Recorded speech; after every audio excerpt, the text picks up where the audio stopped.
Bonjour à tous, on va commencer. Donc, nous sommes rassemblés ici pour la soutenance de thèse de Antonin Wargnier, euh, une thèse présentée pour le grade universitaire de docteur de Sorbonne Université en spécialité astronomie et astrophysique, devant le jury qui est ici présent et à distance. Donc, nous avons parmi deux rapporteurs qui ont lu la thèse attentivement, Pierre Venazza, qui est chercheur au CNRS au LAM, laboratoire d'astrophysique de Marseille, Olivier Groussin, qui est astronome au LAM aussi. Ensuite, nous avons des examinateurs et examinatrices. Nous avons à distance Abigail Freeman, qui est Research Scientist au Jet Propulsion Laboratory en Californie, à Pasadena. Nous avons Eri Tatsumi, qui est professeur à l'ISAS JAXA au Japon, mais qui, je crois, est en direct des Canaries. Nous avons Cécile Engrand, qui est directrice de recherche au LUCELAB à Orsay, examinatrice. Et puis, enfin, nous avons une grosse équipe d'encadrement de thèse avec deux directeurs de thèse. D'une part, Alain de Rosson-Diram, astronome au LIRA ici à l'Observatoire de Paris. Thomas Gauthier, qui est chercheur au CNRS au LATMOS, co-directeur de thèse. Nous avons aussi des invités qui ont contribué à l'encadrement de la thèse avec Éric Quirico, qui est professeur à l'IPAG à Grenoble, et Sonia Fornacier, qui est présente ici, qui est professeur au LIRA, à l'Observatoire de Paris, et puis moi-même, donc je suis examinateur, président du jury. François Forget, je suis chercheur au CNRS, au laboratoire de météorodynamique à Paris. Donc voilà, nous allons écouter Antonin pendant 45-50 minutes, puis il y aura une série de questions. Écoutons. So hello everyone, thank you to be here for this PhD defense, and in particular thank you for the jury for being part of this PhD defense. So here I will talk about the spectrophotometric properties of Phobos and Deimos, and mainly in preparation for the Martian Moon exploration mission. So as you may know, Mars is the fourth planet from the Sun with a semi-major axis of 1.5 astronomical units. And Mars has also a thin atmosphere with a pressure of 6 millibar and mainly composed of CO2. And you will see also after that this composition of CO2 and especially the fact that it contains oxygen has also some implications for the Martian moons. And so Mars has two Martian moons, Phobos and Deimos. And these two moons are very peculiar in the solar system because they are orbiting very close to the planets. For Phobos, it's about 6,000 kilometers from the surface. And they are also very small with an irregular shape. And so the largest size for Phobos is about 27 kilometers. And for Deimos is about 15 kilometers. They have also a very low albedo of about 6 to 7% that you can see on this image on the right of Deimos in front of Mars. You can really see the differences between the albedo of the two bodies. And they have also a very low density of about 1.6 grams per centimeter cube. And if we looked like further and with high resolution images, Phobos looks like this. And so as you can see, Phobos is a highly cratered surface body. And in particular, we have this very huge crater called Stickney with a diameter of 9 kilometers. And you can also see here the complex geology of the surface of Phobos with a lot of craters, as you can also see here, with also some landslides close to the Stickney craters, also a second crater called Limtok, and also a lot of grooves that are this type of linear feature at the surface of Phobos that you can see on these two images. And you can also see some crater speed chains on these images. So Phobos is a body with a complex geology. And if we looked at Deimos, in contrast, it's much more homogeneous and with a smoother surface compared to Phobos. So as you can see, for example, on the left images, there is less craters on on Deimos than Phobos. And most of the craters are filled and buried with regolith. And the main features on Phobos is this deep and concave feature that is present at the south pole of Deimos that you can see on the left image as well. And also an important equatorial ridge on the right image that is on the Mars near side. And from this equatorial ridge, you can also see some bright behavior that are called streamers close to this equatorial ridge. And now if we take the same images and we looked at the spectrophotometric properties, the first thing that we can notice is that Phobos has different type of units that you can see with the false color images here. And the white parts highlight the so-called blue unit that is brighter than the average brightness of the surface. And the other part is called the red units. So the blue unit is brighter, and the blue unit is mainly found close to crater rims. So for example, here in the North Stickney rim, but also on different craters. And on Deimos, we don't have this type of brightness variations. It's much more homogeneous again. And the main feature that appears brighter than the average is the equatorial ridge that you can really see in these pictures also. And now if we looked at the spectra of Phobos and Deimos, the spectra looks like this. So here, this is the reflectance, the function of the wavelengths.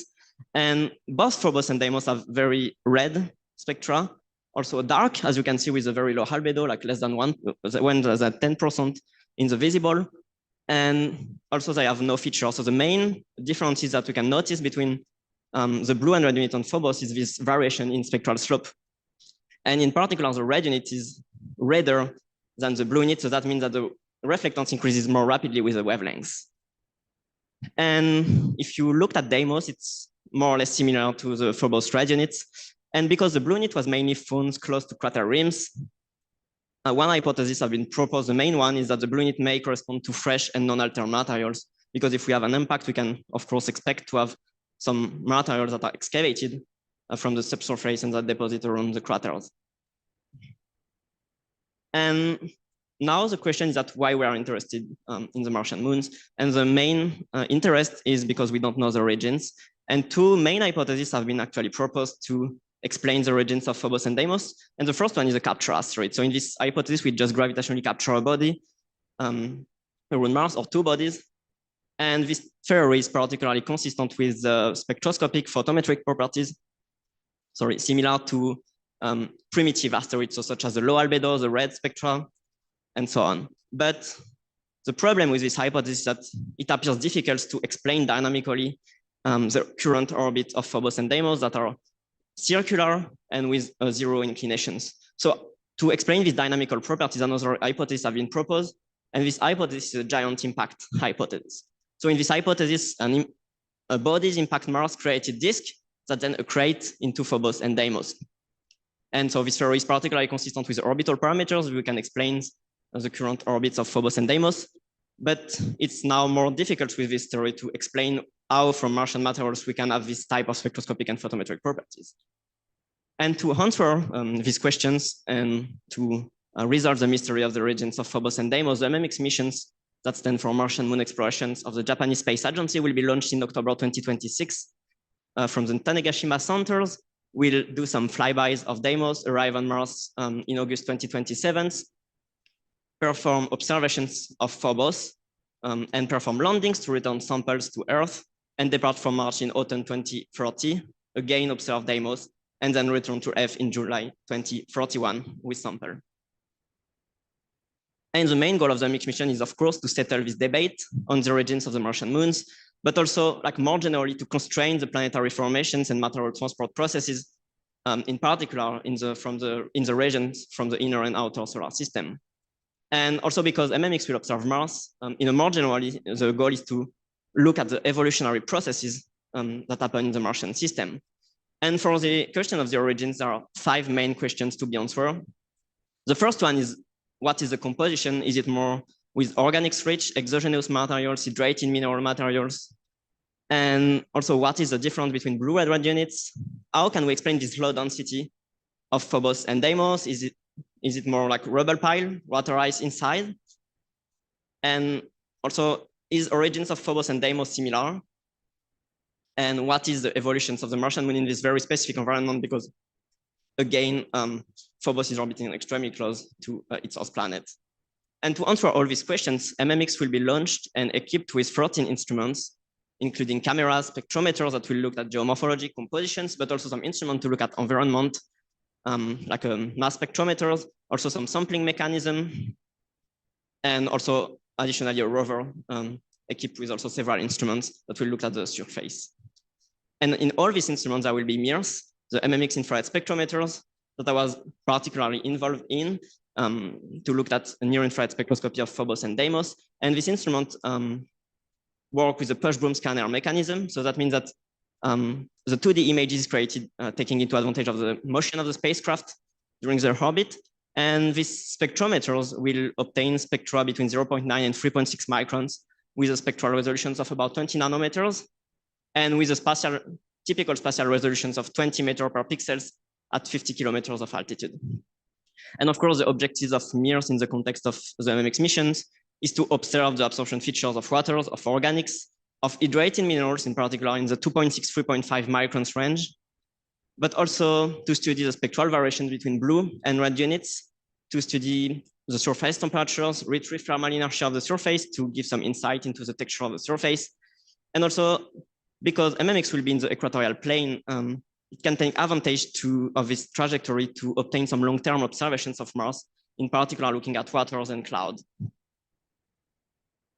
And now my main questions in this context is, what is the origins of the blue adder unit? So I try to constrain and to provide explanations, additional explanation to explain the blue adder unit's origins, and to also, in this context, how we can link the blue adder unit's origin to the origins of Phobos and Deimos, and even if it's possible to link these two types of origins.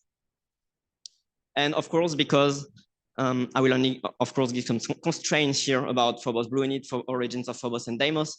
And because MMX, again, of course, will obtain further constraints and stronger constraints, I also have my last part of this presentation that is dedicated to the preparations of the MMX missions, and in particular to the MIRS observations. So let's start with the origins of the blue adder units. The first thing we were interested in was to study the photometric properties of different parts of the surface, if we can obtain different informations about the photometry at different parts of the surface, and here in particular about the blue adder units. So for this, the idea was that photometric properties are extremely important for the MMX missions. For example, for the mission planning, for photometric corrections, and so on. So, and because only like really the last publications on Phobos and Deimos were only obtained with very few points at small phase angle, like this one on the right, as you can see, is one of the latest study of the photometric properties of Phobos. We can only see very few data. And I noticed that the SRC data set of Phobos and Deimos is particularly unique because it covers a very large range of phase angles from 0.06 degrees to 138 degrees of phase angles. So that means that we cover the opposition effect at very small phase angle, that is this nonlinear increase of reflectance at very small phase angle. And from this, I try to assess the differences between blue adder units on Phobos and Deimos.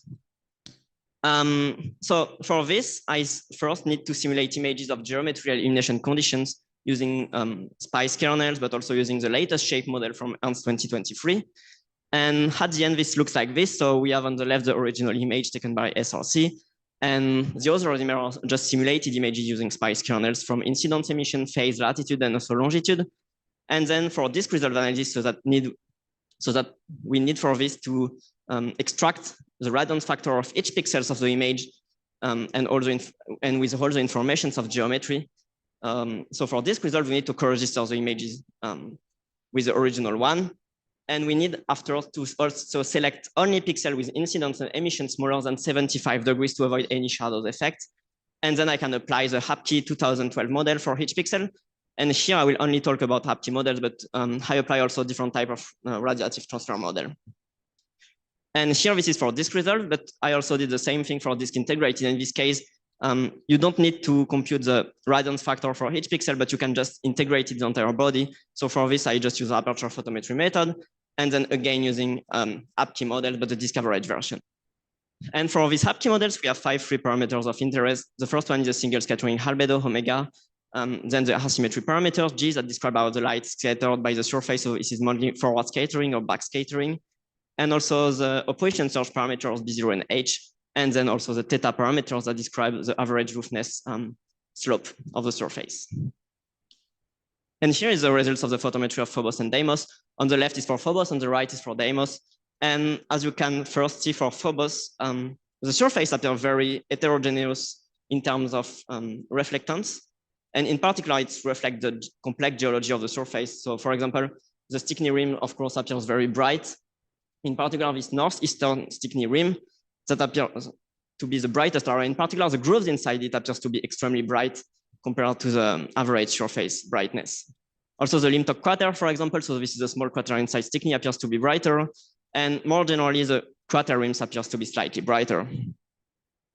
And if I looked at different part of the surface of here between blue unit, that is this northeast Stickney rim, and like a dark part, that is the red unit, I can find some variations of about 50 to 60% darkening between these two units.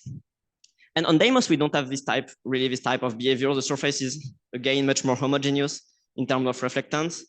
And the only feature is this equatorial ridge, again, that is brighter of about 45% than the average brightness of the surface, and up to 58% brighter, in particular in the central regions here of the ridge.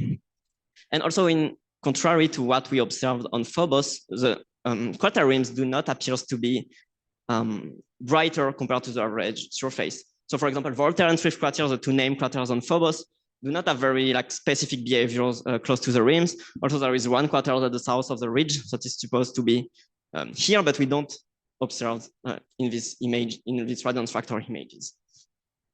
And we have only the south and north pole that seems to be brighter than the average for Deimos. And again, something we can do again that is very interesting, because the previous images, as you can see, of Deimos were obtained with a relatively high spatial resolutions. But we have also this type of images taken with another cameras called HRSC. The previous one obtained with the SRC, that is a super resolution channel. So here, this is HRSC. The spatial resolution is lower, but the advantage is that we have 4 filters. So we can actually plot spectra of different regions of the surface. And if we extract a pixel of the ridge and pixel in the other part of Deimos, you can first observe on the left plot, bottom left plot, that of course the spectra appears to be brighter for the purple and red that we already observed with SRC here on the ridge. But something very interesting is that if we normalize this, we observed also bluing behaviors for the ridge. So that means that the ridge is brighter and bluer. And this is particularly interesting because this is exactly the definition of the blue unit on Phobos. So this is brighter and bluer. And these results confirm also the results by Thomas et al. 2011 that found only with 2 images some color variations of Deimos, but here we have 4 filters, so it's even more strong. And also something very interesting about this blue unit on Deimos is that also the intensity of the variation between Phobos blue red unit variations and Deimos blue red unit variations are the same. So for example, the 50% brightenings and 50% brightening for Stickney is very similar. The variations in bluing are also very similar in terms of intensity.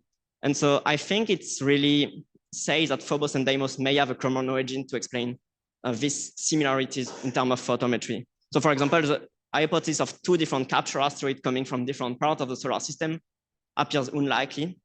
And maybe we can, of course, think about the giant impact. In this case, we need only, we have a common origins, but we can also think about one unique asteroid that is disrupted during the capture to explain this type of similarities between Phobos and Deimos.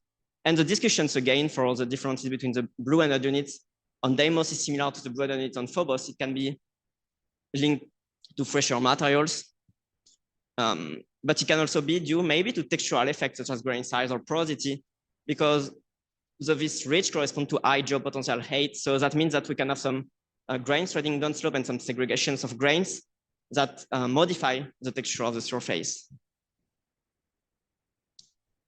And from this first part, I think the main result is that we found a blue unit on Deimos, and it's really say that Phobos and Deimos may have a common origins and that it appears unlikely to have 2 different capture asteroids.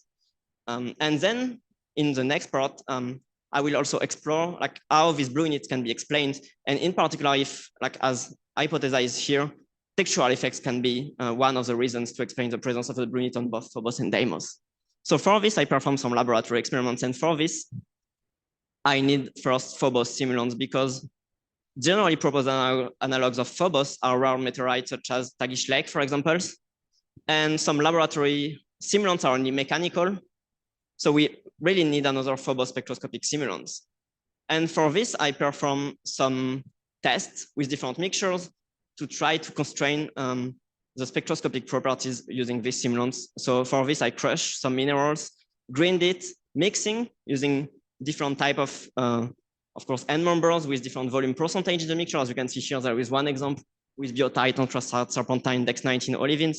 And of course, like the main goal was to reproduce the spectroscopic properties. So like the mineralogical composition may not be really reliable for Phobos, such as the composition in opaque, for example, may be higher than expected, but it can also, because we also don't integrate like all the effects like space weathering up to now. And then of course, doing some spectroscopic measurements. And at the end, I used two different Phobos simulants. The first one is the one I created called OPPS simulants for Observatory of Paris Phobos simulants. And the second one is the UTPS-TB simulant from Miyamoto et al. 2021 that is based on the mineralogical composition of Tagish Lake. And so these two simulants, I use it for different study, detectability, space weathering, and here I will first talk about porosity. And so again, this porosity study was made to see if we can expect to have the blue and red units behaviors explained by textural effects. And to create this porosity, I used the water ice sublimation experiments using the setup from Palmer et al. 2019. And in these experiments, I just created water ice particle in which a sample is trapped inside. And if I sublimate this, the ice is replaced by void. And so like this, we can create some porosity, like on the schematic view at the top.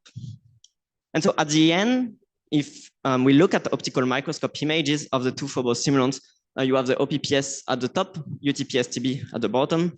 And you can really see the like high porosity. It's particularly visible actually for OPPS with like micro porosity, but also macro porosity. And now I was mainly interested in spectroscopic properties. So if you looked first at UTPS spectra for both compact sample and sublimation residue, that is sublimation residue means a porous sample. And so for UTPS in the visible near infrared range, I only observed the brightening behaviors for this sample. But something very interesting is that in the mirror, we can already observe creations of a 10 micron plateau that like starts to rise here. And this 10 micron plateau was already observed in some asteroids and explained by the presence of porous regolith layer.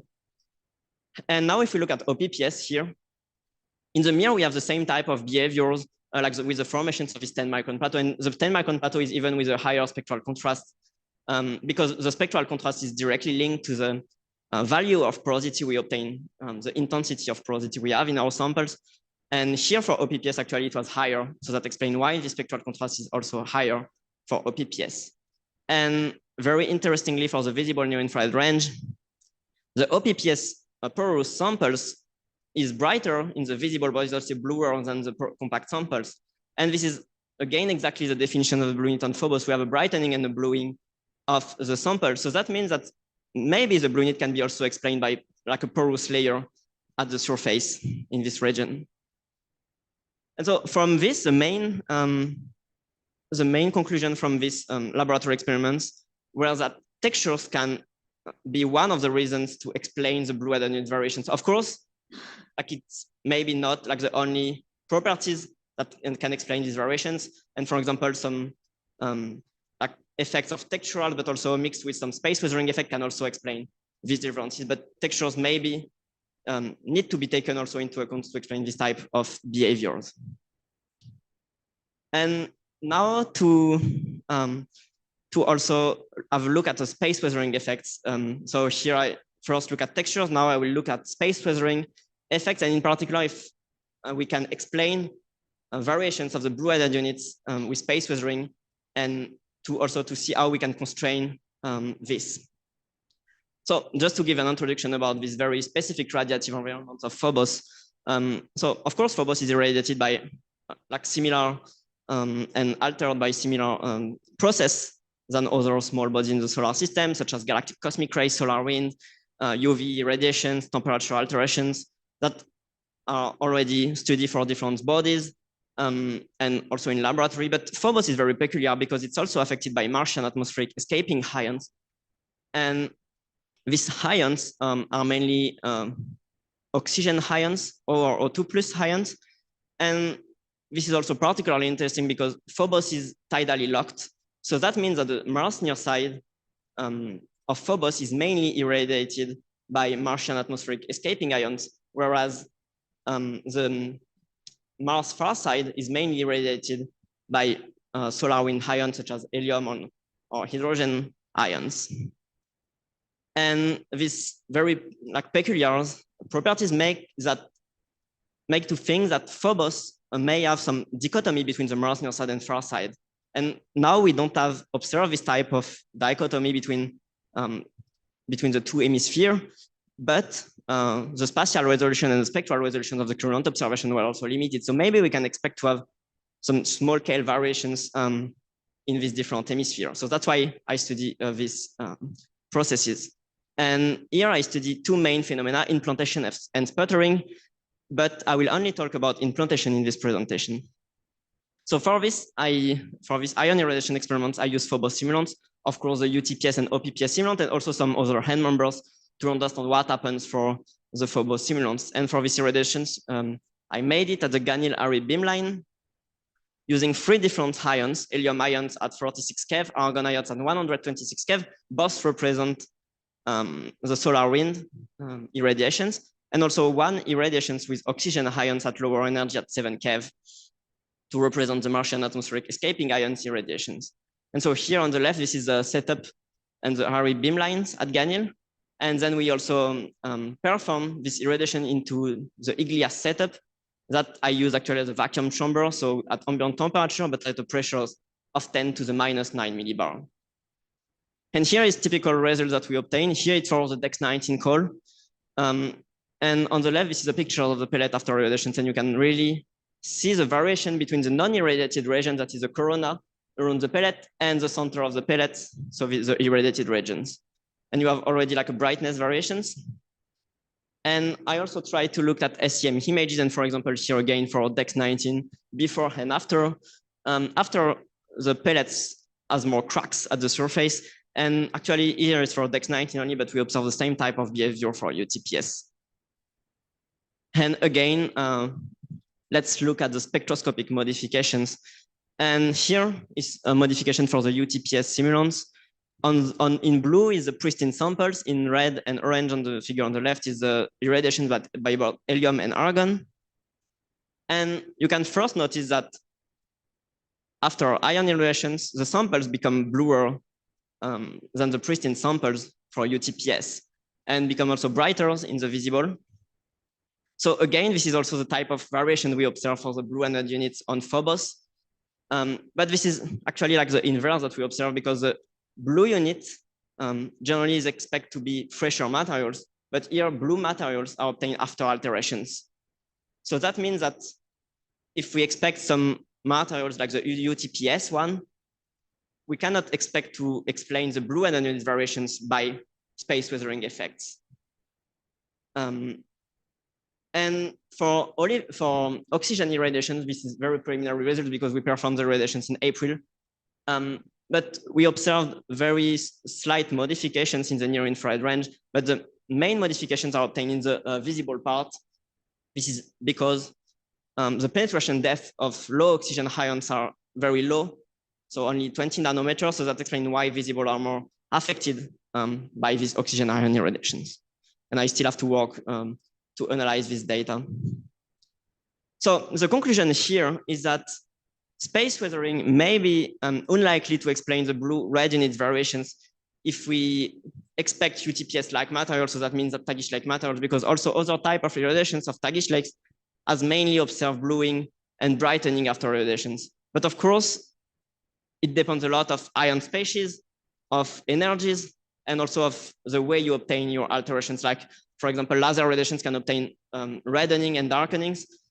So it's like only one possible constraint, that space weathering may not be able to explain the origins of the blue-red units, but of course it depends on the conditions. So probably like a mixture of textural and space weathering can explain blue-red units. And now that we have linked the Phobos and Deimos origins really to the origins of Phobos and Deimos, I tried here to now give some insight into the origins of Phobos and Deimos.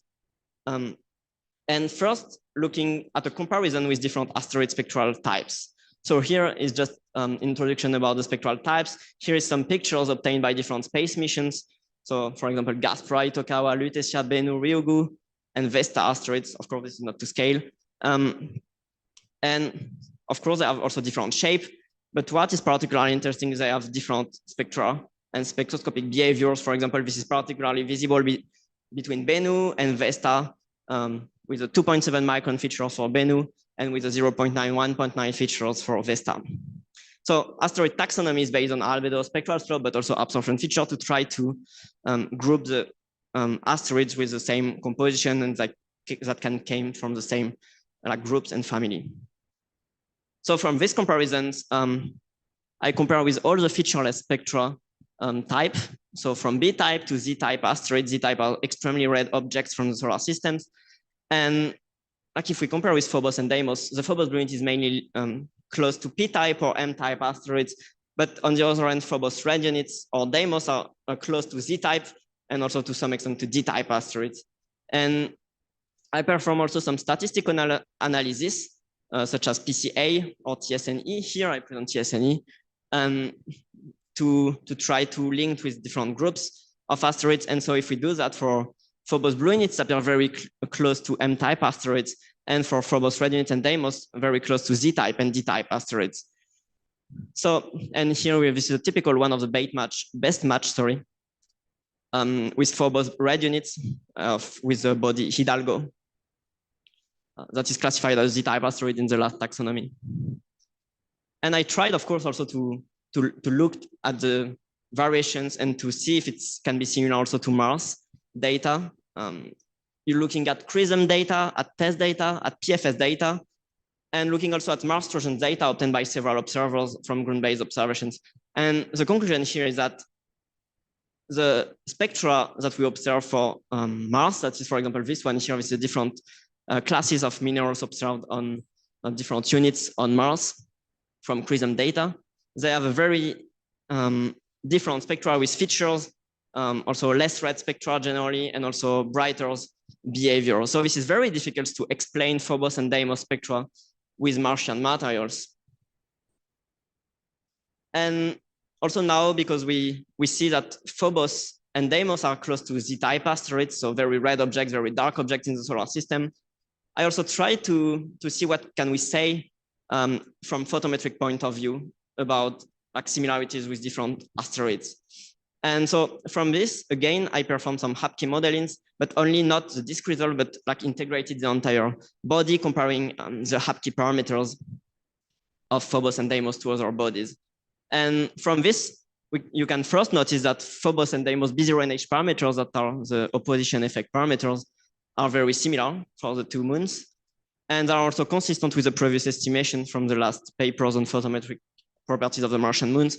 But of course, if you see at these studies, there are very large uncertainties just because of the lack of data at very small phase angle I discussed at the beginning. And so from these parameters, we can say that Phobos and Deimos both have a very strong opposition surge. So this is a figure you can see here. This is a very opposition surge that at the end, the figure is obtained at 1 degree of phase angles. And so this strong opposition surge means that the surface of Phobos is probably dominated by opaque particles that we can also observe just with a low albedo, but also probably with some complex shaped grains such as fractal aggregates or ferric castle structure to explain this very strong opposition surge. And if we compare with other bodies, this is a figure on the bottom left, the opposition effect as a function of the geometric albedo. You can observe that Phobos is very close, so also Deimos is very close to carbonaceous asteroids such as C-type asteroids, but also close to, for example, the 67P nucleus, but is further compared to S-type asteroids and even further to high albedo asteroids such as E-type asteroids. And I can also extract the value for whole pixel, but for the full disk of Deimos and Phobos. Here is an example of Deimos disk resolve photometry and phase curve. And from this, I can extract the HAPKey model parameters. And what these parameters say is that, again, Phobos has a strong opposition effect, but also Deimos. Both differs in light, mainly in the backward direction, and they have also a relatively dark surface. And so this relatively dark surface is also interestingly brighter than many carbonaceous bodies, such as Bennu, Ryugu, 67P is twice the values of the single scattering albedo for Phobos and Deimos. And Phobos and Deimos have a very, very similar, single scattering albedo. That are both very far, like twice compared to the other carbon-associated bodies, but are also very low compared to Mars, that are more about like 40% compared to Phobos and Deimos. And from these APKey parameters, I also derive tentatively the porosity of the surface, of the very first layer of the surface. And we found the value of about 85% for both Phobos and Deimos. So that means that we have also probably some dust and fractal aggregates at the surface.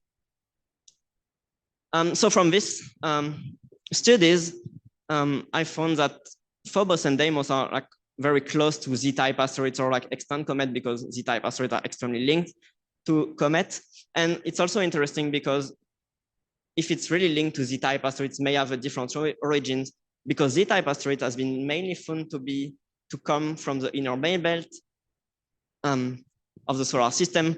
And so it can imply some different origins and different dynamical history, because generally if we expect that it's like more similar to a D-type asteroid, we'll expect to be in Jupiter Trojans or in the outer main belt. And so like between these two different types, we can have different dynamical history for Phobos and Deimos.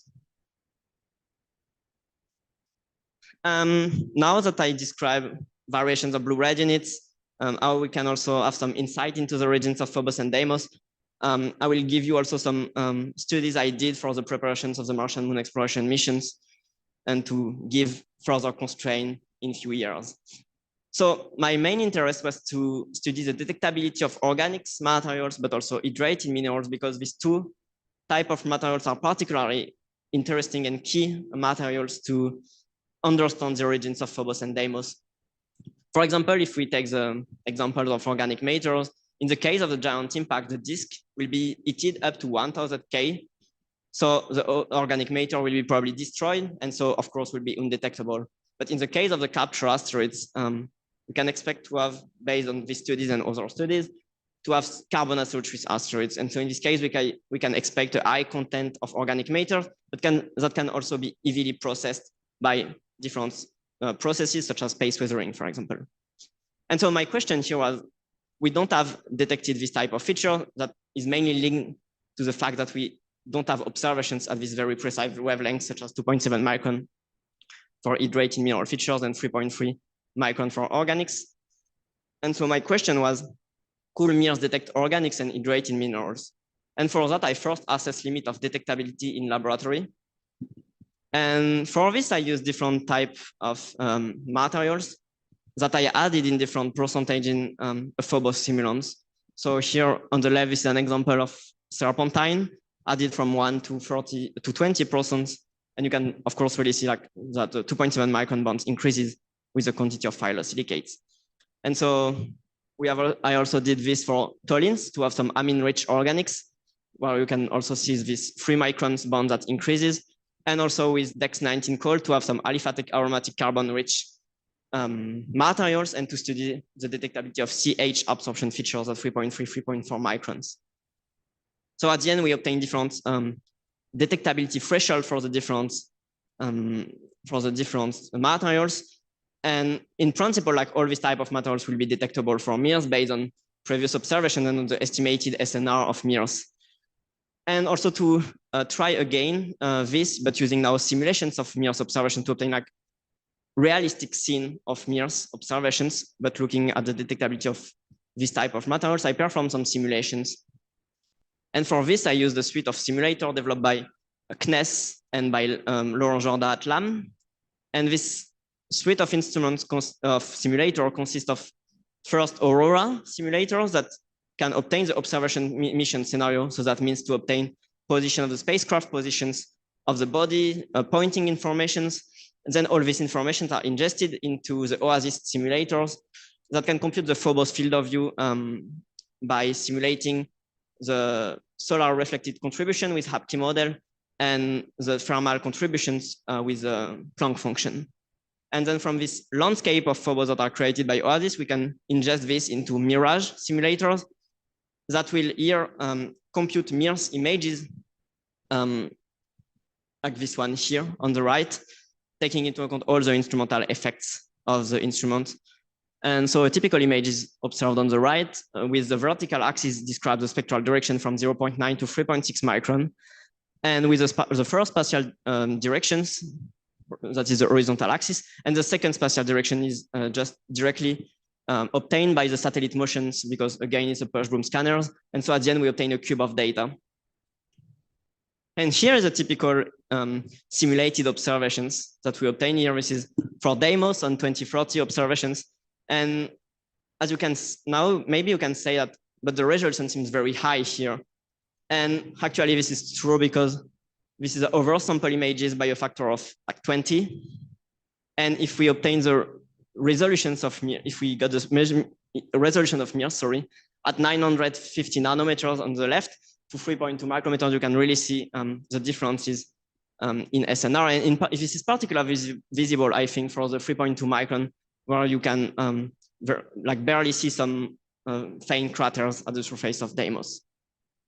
And from these simulations, I try to detect key materials that I also using like the input spectra and experimental data that I obtained previously. And to do this, I create some patches at the surface of Phobos, and the patches is something like this on the left. So actually it's just like a mask at the surface of Phobos in Oasis.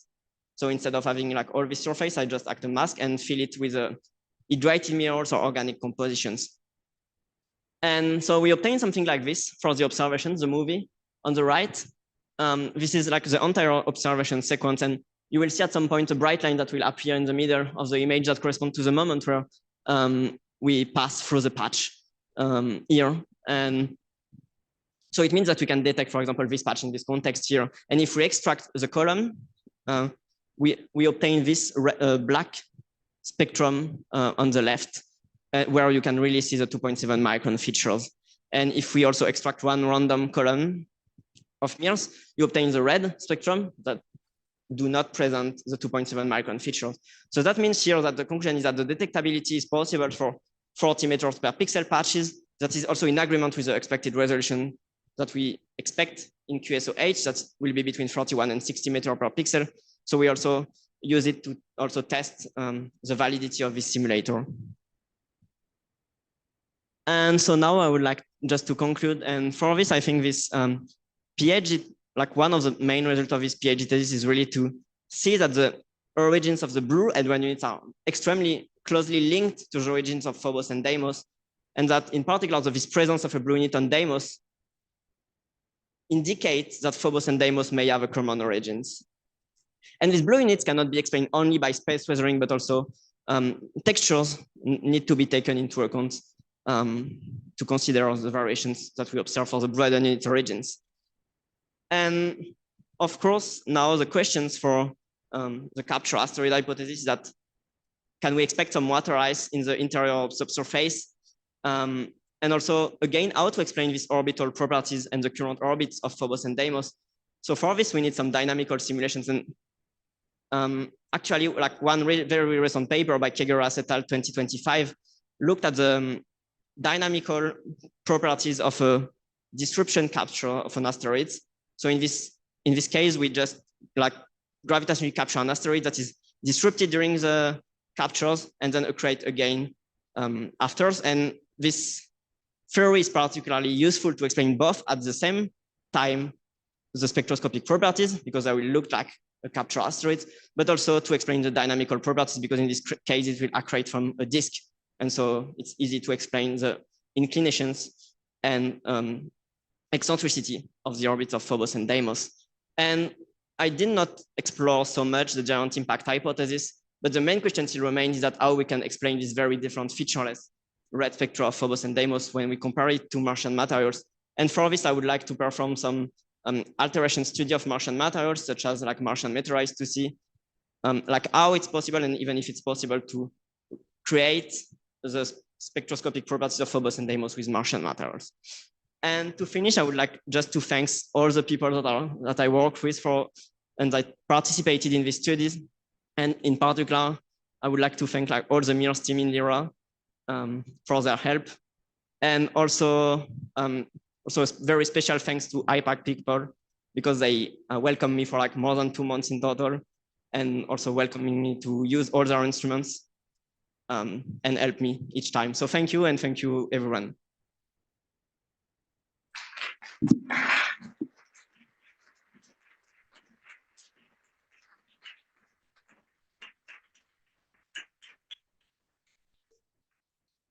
Thank you very much, Anthony. No one is leaving the room now. It's now or never. No, you can. I say Antonin, Antonin. I found it. Okay, it's no time for the questions. We're going to start with the rapporteur, and by order of the importance of the institute and alphabetical order. I will. So let's start with Olivier Groussin. No, Pierre Yes. Bernazza, maybe. Ah, Pierre of the alphabetic better. order. So, you know, I was confused. I think we start with Pierre. It will be easier on site. Yes, it doesn't matter. Is it okay? It's fine.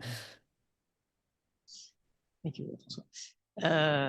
Okay, so Antonin, first I want to congratulate you for your large work. It's a very substantial piece of work that you have accomplished.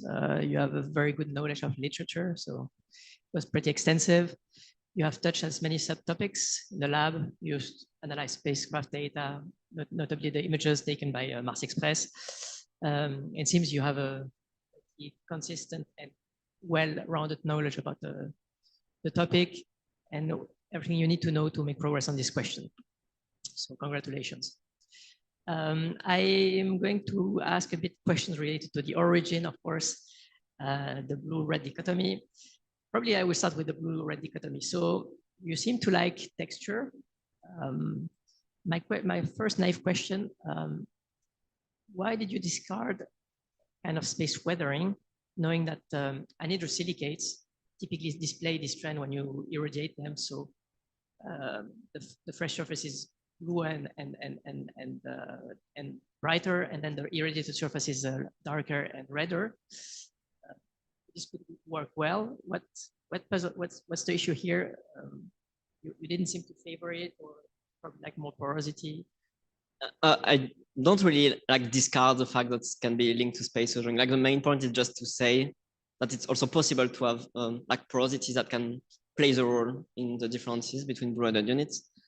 And also for space weathering here, I consider mainly radiations of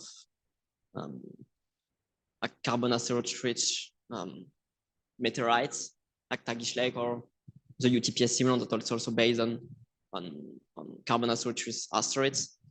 And it was mostly observed that this type of irradiations on this type of materials links to bluing and brightening behavior in the visible infrared. But of course, it was not observed by like all the experimenters, for example, for this type of meteorites, because it depends a lot on the experimental parameters. So it may be unlikely to have like this type of irradiations of and the differences between blue and red units explained by irradiations of carbonaceous-rich bodies, but it's not impossible. And about anhydrous silicates, yes, of course, it's possible because it was mainly observed that it's like reddening and darkening for this type of materials, but it's like the intensity of reddening and like the darker behaviors of Phobos and Deimos, I think is very also difficult to explain with like only space weathering because it's extremely dark and with a very red spectrum. And I think most of the experiments, even on anhydrous silicates, show, of course, reddening, but not with this intensity. So that's why I would also like to perform like additional experiments on Martian materials to see like what happens with these materials to have more insight also about the space weathering effect to explain blue and red units. Speaking of porosity, and since you invoked the capture process, can you think of a color dichotomy that is directly related to Phobos and Deimos that we observe within a given population? And you see which bodies I'm thinking of, where you see this difference in spectral slope? You mean between like different units? No, a population of small bodies I was thinking of, but between P and D type asteroids, you have this color difference. And in that case, so P types are the bluer, and when you look in the mid-infrared, you see a smaller plateau, whereas for the D types you see a stronger feature. we should suggest actually that what we perhaps we see here. So yeah, I'll also try to compare with the mid-infrared to see if we can also see some modifications, in particular with 10 micron plateau, and to compare it also with the laboratory experiments of porosity. But one thing is that Phobos data in the mid-infrared are very sparse, and also with a very low signal-to-noise ratio, in particular for PFS data. So it's also very complicated to compare with efficiently and qualitatively with Phobos. So that's one of the main limitations on the comparison of the mid-infrared, I think. So as you acknowledged in your conclusion, you gave some weight to the capture hypothesis, more perhaps than the impact during your PhD. I noticed that it's difficult to explain the albedo and the spectral properties, quite puzzling. How about making progress just looking at a very simple physical property, density? What do you think density tells us? For example, if you take the density of Phobos, can you link it to comets, really? You mean if our density can give some? Can it help approving or disapproving the capture scenario? If we say it's a captured PD type, then we should have a match in density. Does that work? Yeah. So in the case of a capture asteroid, if we expect D-type materials, for example, the density of 1.6 gram per centimeter cube for entire bodies maybe will be easily explained in the sense that the density of this type of materials are also smaller, for example, compared to anhydrous silicates that we can expect for Martian hypothesis. Because in this giant impact hypothesis, we can expect to have a mixture of the impactors and the mixtures of Martian materials, Martian mantle materials. So density of Martian mantle material is around 3.3 gram per centimeter cube. And so if we make, depending on the impactors, but we will have probably also a high density compared to what we expect for Phobos, maybe twice compared to the density of Phobos. So that means that we need to explain this density with a rubble pile, for example, asteroids, in the case of giant impacts. And yes, in the case of a capture asteroid, maybe it will be easy, and at least with a smaller porosity in the body to explain the same density value. Hope this is clear. Okay. So if you had to bet, what is your guess of the composition of the surface composition? What's your feeling? Do you have a converge to some kind of hypothesis, in terms of composition, in terms of material structure, in terms of grain size? What's your best guess for composition, grain size, structure? This is a terrible question. I mean, I don't know if I have really a bet on everything. I mean, in the sense that we need to explain the very dark properties, and also the featureless spectrum that we observed, at least with the existing data. We need to probably to have very small grain size because it tends to reduce the absorption features. Also, probably some opaque materials, but can be also linked to space weathering processes to have this this darkening process. And then about the composition, I think it's very difficult and degenerated, as also I saw with the attempt to have a Phobos simulants, because you can have a lot of compositions that can fit this red, featureless, and dark spectrum, depending on how much, for example, quantity of opaque materials, how much quantity of minerals. You can have a lot, so it's very difficult with the existing data to assess the composition of Phobos and Deimos, of course. I agree with you. I think the grain size should be small. And I will conclude with a comment. So if I had to answer, I would say very small grain size, certainly opaques. I think it's most, I would favor giant impact scenario because I think probably the material has to be anhydrous, and I just don't see capture working. If, as you plan to test Mars, I would be interested that you test Martian material, but with really small, very small grain sizes, like possibly with a reformation in the disks, so condensation from the vapor to the solid phase, and so with very tiny grains and not the typical mitriles which will display, and then therefore not match. And when you say like very small grain size, what is the size that you think? Like IDPs. Okay. Because if you form a disk, you could have this time where you condense directly from the gas to the solids, and this leads directly to very small grain sizes, sub-micron sized. Okay. So yeah, this could help to this kind of yeah, that can be something also to. Yeah, I will try also to explore this in addition to space weathering, because I will have some Martian meteorites also, so I can perform some experiments. Was it? Thank you very much. Thank you.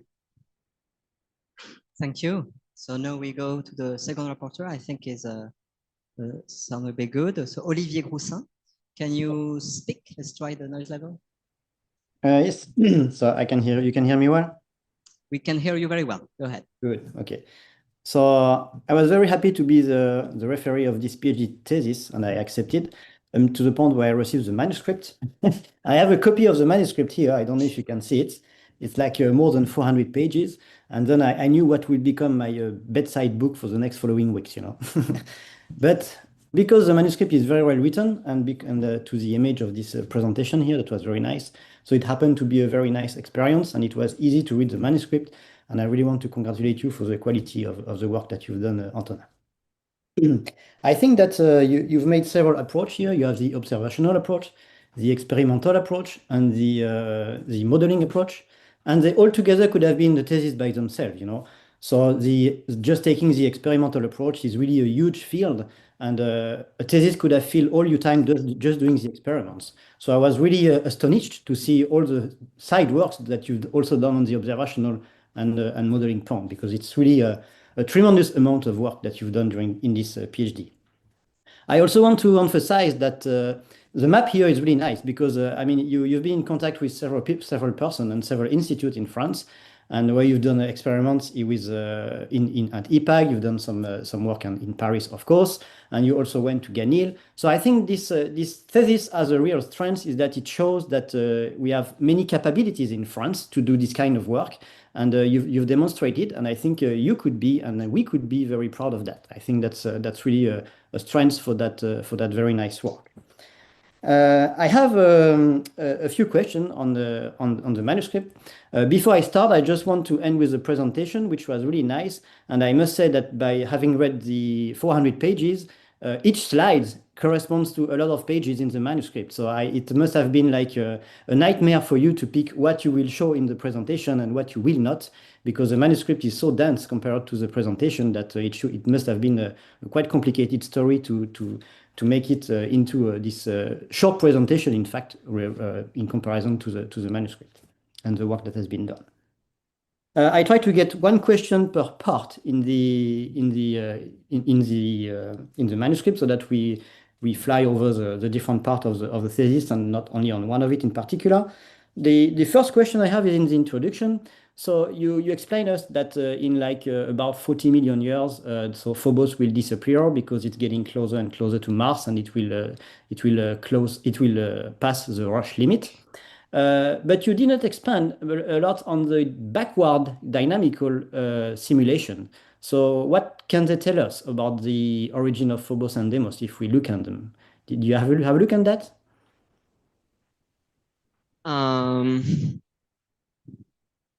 Not really, to be honest. Oh, you've done a lot, so it's okay. I was just asking this question, you know.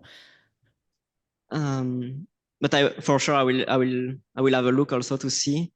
Yeah, but I don't remember to saw like a paper on this. Well, there are papers who are working on. It's not my field, but I know there are papers working on the background integration, and they get some strengths of that could point to like a common origin of Phobos and Deimos. So it's part of the global story. So since you are looking here on the big picture, I think it will be worth just not investigating that, but just to get that knowledge. I think that would be interesting for you to get to put another stone to this global picture. Yes, thank you for the suggestion. On the part two, this is the method part. So you explain us in the presentation that you picked the APKI photometric model. There are several photometric models in the literature, and another big one is Kuratov. So what was your decision, and how did you decide to pick one versus the other? And did you try others and things like this? Yeah, so I tried other in particular for the demo study. I think it was not written in the manuscript because it was more recent. So I tried other like some Kasalainen Kuratov models, so just like a disk functions multiplied by phase functions, and with different type of models.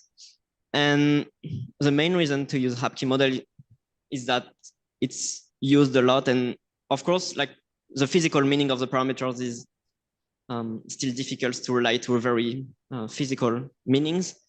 But the main reason is that you can like try at least to compare with different bodies, because the APKI parameters were used a lot for different type of bodies in the literature. And then I used other type of models to compare, and in particular in the context of the future photometric corrections of like at least preliminary missed data.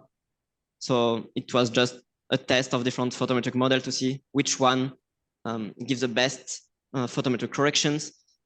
And also because APKI model is very like difficult and complex models, so that's why I try to use some more simple model for this photometric correction. Okay, thank you.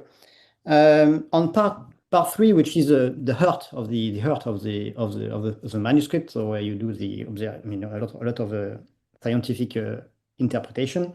So at the end of this section, and it's also shown in the presentation, I have the impression that the link with Mars is difficult, weak, while the link with the Z-type, or not D-type, but Z-type or comets, if you want, is much more robust. So as explained by Pierre, it could still be an impact scenario. But I had the impression in the end that for you, for me, it was clear that there was no link with Mars, so we had to investigate other possibilities. Is that what you think also, or do you still think that there could be lots of Martian material incorporated into Phobos and Deimos?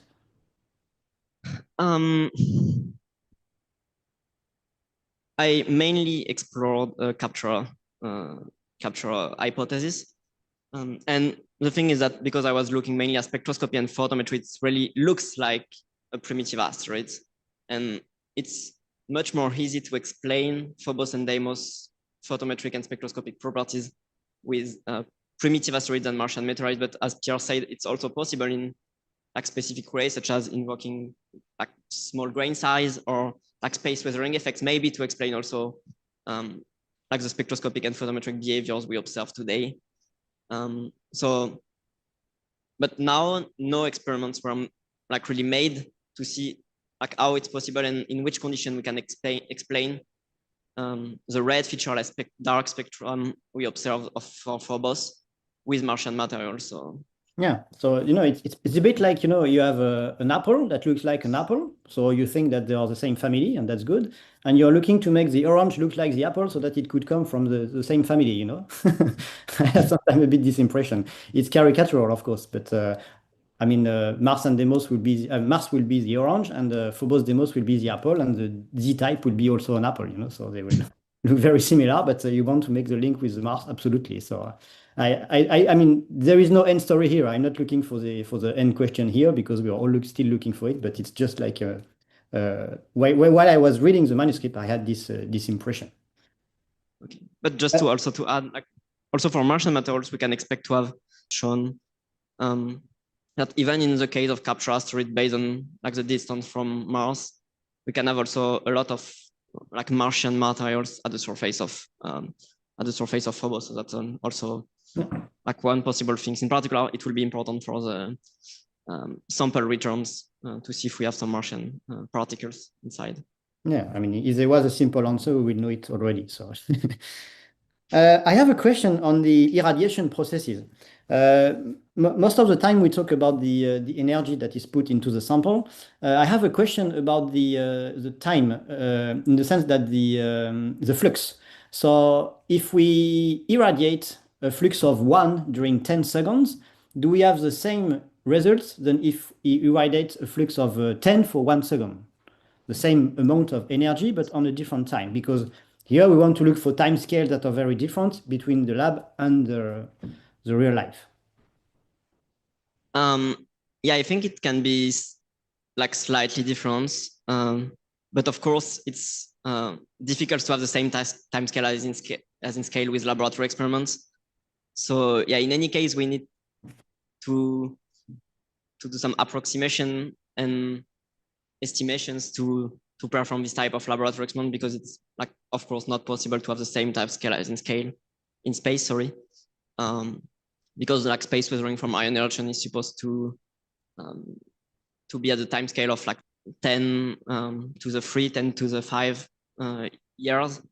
And so yeah, of course, we cannot do this in laboratory.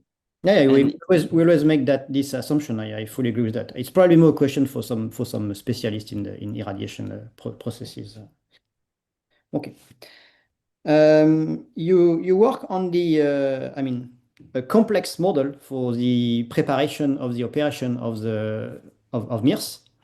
I just want to warn you, don't make it too complex, because when it will come to real life, you will have to adapt rapidly your model.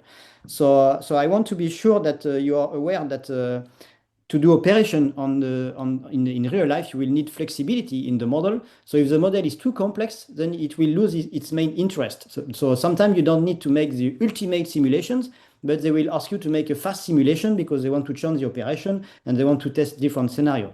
So are you aware of this, and is your model has the capability, or do you know the main parameters that you have to play in the model to do that? You mean for which model? Because I think in the last part, there are like I have 2 different models. The one that I presented here, that was like the 3 simulators.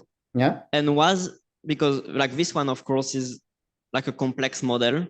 Now I was thinking about the one for the operation, the Aurora. Yes. Aurora, Oasis, and the last one, the set of. Yeah. So this one is like pretty complex. Yeah, of course. And this is not really for operation. So this one was mainly developed for like preparations of observations to create some realistic sense and to use it for different tests of data. That's what I mean by operation, you know. Yes, but because because this one is very long and complex to run, is like more than few hours or several days, depending on the resolutions. Okay. So because this one is very complex, I also developed one simple model, like radiometric models that I presented at the very end of the manuscript. And this one is really dedicated for operation purpose because it's very fast, like some milliseconds, and can, in particular, to estimate the signal to noise ratio for different observations, and to also for the auto exposure algorithm of MIRS, because MIRS will be equipped with the auto exposure algorithms. And so this model will be used for taking into account the difference in like terrains that will be observed for MIRS in a given observation sequence, to have some like correction factors in the exposure time. So the one with the 3 Oasis, Aurora, and Mirage is mainly used like before the missions to do some test observations plannings, but during the real operations, let's say, the simple radiometric one will be used at least to determine SNR, for example, and to estimate the auto exposure correction factor. Okay, good. It's probably my fault I didn't catch this time difference between the 2 models in the manuscript. So I will stop here. I just thank you again, and in particular for the effort that you've made to try to make a mental map of the work that you've done, that I think was missing in the manuscript, but I can see that in the presentation you solved that issue, trying to put your ideas in a map so that we could follow the different paths that you explore. So thank you again, and I will let my colleagues continue with the questions. Thank you. Thank you very much. Now we can move on. I suggest that we start with Dr. Abigail Freeman at California. So Abigail, if you are ready, you can try to speak. Take a little time. Must be very early, of course. Can you hear me okay? Very well. Go ahead. Terrific. Great. Well, I will echo the comments that have been stated already about how impressive this thesis was to read. You've covered such a wide variety of topics. It's a really thorough investigation of a lot of these questions that we have with the data we have in hand of the spectral properties of Phobos and Deimos. And I think it's going to do a lot to help prepare for the MMX data and really make a difference in helping get a head start on interpreting data from that mission. I'll note that I loved the introduction section. I thought was particularly fantastic. It could be turned into a textbook in just how clearly everything was described, especially the description about the different kinds of reflectances and what the Hapke parameters were and what they meant physically. I was one of the best descriptions I've read of those things. So really commend you on that. I'll just go through a couple of questions that I had while reading and listening to your excellent presentation. I guess I'll start with talking about the photometry of the HRSC data and the spectra that you were able to get from them. And I'm wondering if you could actually flip back to one of your slides, slide 19. Yes.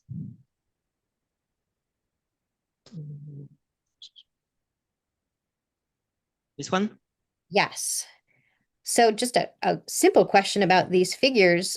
Looking at these derived spectra, it looks like they show an absorption feature near, I don't know, 750 nanometers. Can you talk about that? Is that real? It looks rather deep.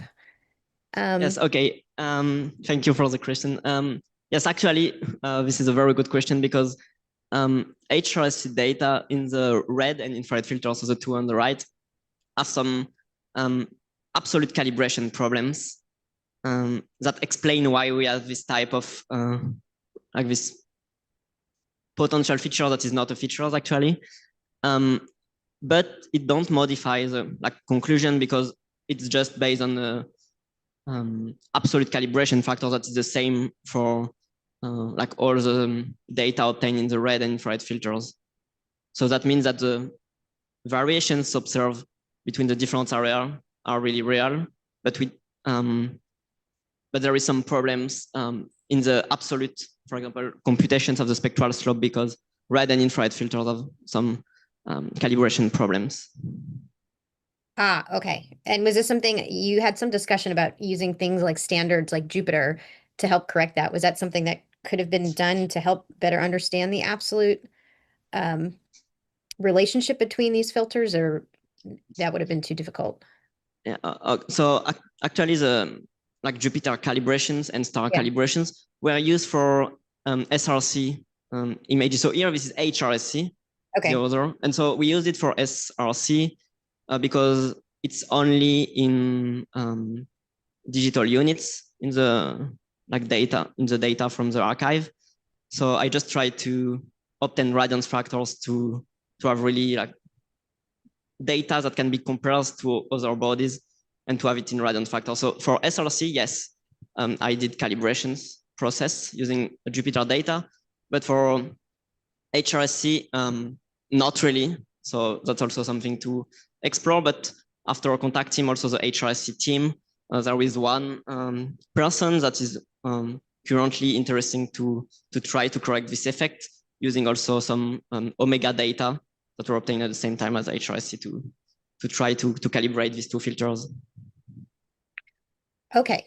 You may answer my second question then by how you answered the first one. But when I was reading the chapter comparing spectra of Phobos and Deimos to the asteroids and meteorites, I kept wondering why you didn't use these beautifully photometrically corrected HRSC data that then you could merge to any kind of reflectance value you want. Can you talk about that decision? Can you repeat your question, sorry? When you wanted to compare spectra of Phobos and Deimos to asteroids and to meteorites, did you look at the HRSC data as well and see how that compared and what kind of conclusions you could draw about the similarity of Phobos and Deimos to asteroids or meteorites from the HRSC data instead of just the CRISM data or the PFS data? So you mean for HRSC data from Mars, really, and not from Phobos and Deimos? No, from Phobos and Deimos. Like these spectra, did you compare them at all to the asteroids? But Yeah, actually, if you looked only at blue and green filters, it's extremely similar to the Crism spectra you show in your papers. So for the two filters, the slope is exactly the same, and with very similar like radiance factor value for, I mean, the same conditions, of course, in particular phase angles. Okay. And then, yeah, to compare, it's difficult after for the two filters due to the problem of calibration. So. Okay. Okay. My next questions are about the porosity experiments you did, which I think are really cool. The physical way that you were able to simulate the high porosity. I'm curious how that links to the photometry that you did. And the first part of the question was whether you looked at the different photometric properties of the compacted versus the high porosity simulants, and if there was a difference at all, or if you didn't look at them, would you expect there to be a difference in these derived Hapke parameters based on that different texture that you see? Yes, yes, I tried to measure like bidirectional reflectance distribution function of these two porous simulants. And actually, we observed some differences, in particular in terms of like scattering properties. So, for example, for the Hapke model, it's like some modifications at G, but it's also very visible for the forward scattering part. And for the also opposition, it's difficult to observe the modification because the setup we used, we have only data and very few data at like 5 degrees of phase angles. So yeah, it's very difficult to have a definitive conclusions for the opposition effect modifications that we observe between compact and sublimation residue. Yeah, because I mean, in laboratory, it's very difficult to obtain small phase angle data. Okay. So yeah, that's the limitations of the comparison is here. Okay. But even you said you saw some differences maybe in like the asymmetry parameter. Yes, I saw some modifications of asymmetry parameters. Yeah, so I'm curious if in the photometry that you did with the HRSC data, whether you saw any evidence that there were differences in the scattering parameters from the blue and the red unit that might support the idea that they are different because they have different porosities. Actually, I don't remember exactly the value that I derived for the G parameters. But for sure, we tried to look at opposition effect parameters for the different units. And for this, we don't see like strong variations of the opposition effect parameters for like blue-red unit variations for both Phobos and Deimos.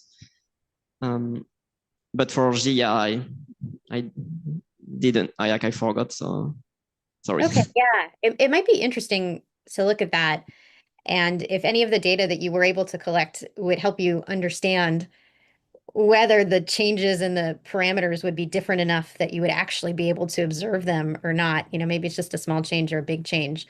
That would be really interesting. And thinking about if that is further testable by the MMX instruments, either the cameras or mirrors, when they get the really high resolution images from all the different look angles of the blue versus the red. Yeah, I really agree. Yeah, and I guess related to that thought, did you have any other thoughts about measurements that either MMX or the rover that will land on Phobos and Deimos, or Phobos, are there any measurements that it can make in situ that would help you understand the relative porosities of the blue versus the red? Because I'd imagine that's very hard to measure with the return samples, but maybe it's something the spacecraft could measure. Have you thought about that? Yes. I mean, I also tried, for example, in laboratory to look at like how phase reddening is modified for porosity with porosity. And I observed some modifications, so that can be like maybe one observables. But the problem with phase reddening modification is that for the two different samples, I tried like go to different directions, like increase of phase reddening or like decrease of phase reddening effects.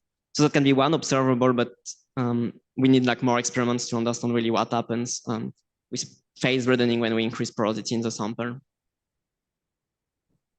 Okay, yeah, I'll just throw my own thoughts out because I think this is really interesting. You know, I'm wondering if there's any differences in like the mechanical properties as the rover drives through the units. I know the rover team is really interested in measuring the mechanical properties of the soil. I don't know if porosity, the kind of differences that you're looking at, is something that would be measurable with that method. I wonder if it could be interesting to ask them about that. Yeah. Or the thermal inertia measurements that they might make. Yes, of course. Very cool. Let's see. I was also interested. Oh, yeah, while you're on the slide, if you could go back one slide to slide 18. Yes. Just an easy question, hopefully, about the figures. I'm looking at the scale bar at the Phobos versus the Deimos image. Can you talk about why the I over F values for Deimos go up to 100%? Is that real? Yeah, sorry. For Phobos, is like the real physical value we observed. So on the left, it's like the radiance factor values at 39 degrees of phase angles. So in percentage, of course. And for Deimos, yeah, I didn't explain, but here this is just normalized to the maximum radiance factor we observed on the ridge. Okay. So that's why it has 100%. And it was just to show like some relative variations between the different units on Deimos. Okay, that makes sense.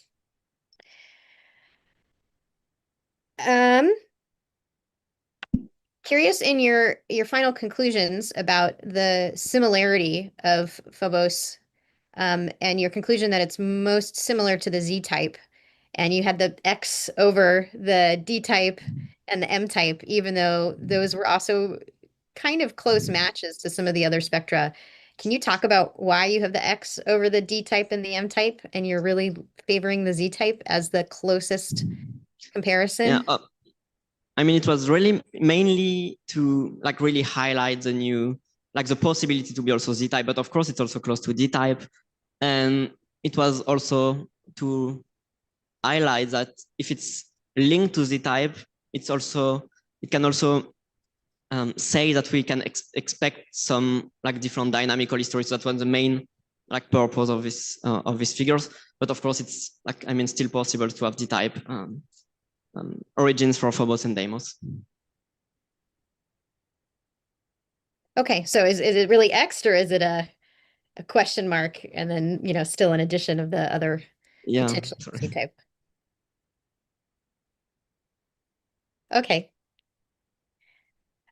I think my last question will be, it was just one section in the chapter of the modeling, but it caught my interest, and it was your discussion about Mars shine and starting to do some modeling about how to deal with reflected light coming off Mars into the MIRS observation.